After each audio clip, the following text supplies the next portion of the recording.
Since economic liberalization in the early 90s, India has moved rapidly towards globalization. The shift has radically altered the lives and aspirations of urban India, but it has not touched India's rural two-thirds in the same way. ITC's E-Chowpal demonstrates the magnitude of the business opportunity while illustrating the social impact of bringing global resources, practices and remuneration to the Indian farmer. ITC's International Business Division, IBD, buys, processes and trades agricultural commodities such as soya. Tactically, IBD had an inadequate supply chain. Soya was sold by farmers in government-authorized market yards called mandis. The buyers were agents who acted as middlemen and resold the grain to IBD. Auction होता था वहाँ, खुला auction होता था. हर trolley के ऊपर व्यापारी और मंडी का कर्मचारी जाते थे और वो 5-5, 10-10 पैसे, 25-25 पैसे बढ़ाते थे. तो बड़ी शर्म आती थी उस समय कि भाई हमारी औकात हम 50,000 या 25,000 का इसमें माल लेके आए हैं, ये 25 पैसे उसके. तो हम लोगों को बड़ा गुस्सा भी आता था, लेकिन करें क्या, मजबूर थे उस समय. तो हमारे पास ऑप्शन तो उस समय था नहीं. ये हालत होती थी उस समय. और इसके बाद फिर व्यापारी अपने घर लेके गया. तुलाई आज भी मंडी, हमारी जो मंडी हमारे यहाँ लगती है, उसमें तुलाई मंडी में नहीं होती. ऑक्शन हुआ, इसके बाद वो व्यापारी के घर पे ट्रॉली गया, वहाँ बैग्स भराएंगे और बैग्स भराने के बाद में फिर तुलाई होती थी वहाँ पे.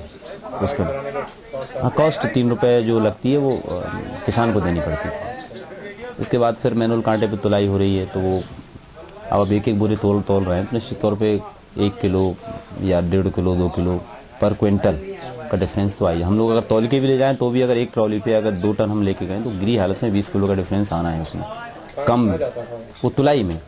अब आप समझ सकते हैं कि कांटा, मैनुअल कांटा चल रहा है तो वो एकदम जैसा सोना तुलता है उस कंडीशन में तुलेगा नहीं. मैंने कहा ठीक है भाई, सोना थोड़ी है, ये तो चलता है, थोड़ा सा झटका लगा दिया.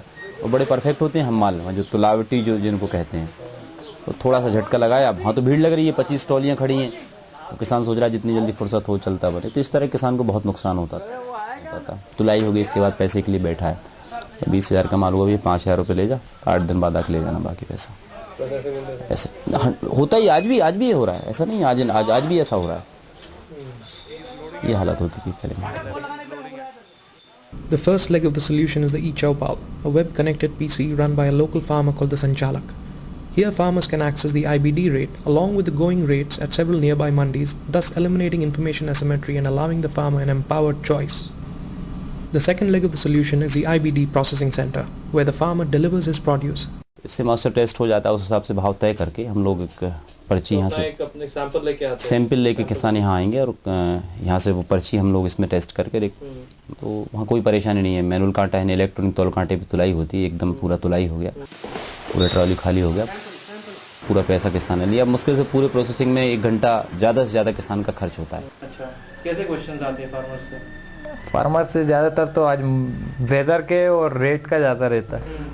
5-6 बजे किसान आ जाते हैं. अच्छा. मैं तो इसी रूम में सोता हूँ. तो सुबह 6 बजे मतलब किसान ही आके उठाता है मुझे, घर वाले नहीं उठाते सर.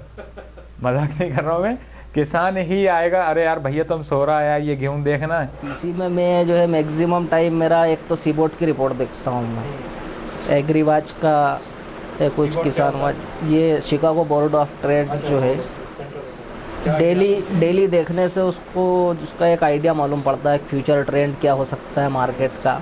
और उस हिसाब से मैंने यहाँ के किसानों को सजेशन भी दिए हैं और उससे बेनिफिट भी मिला है.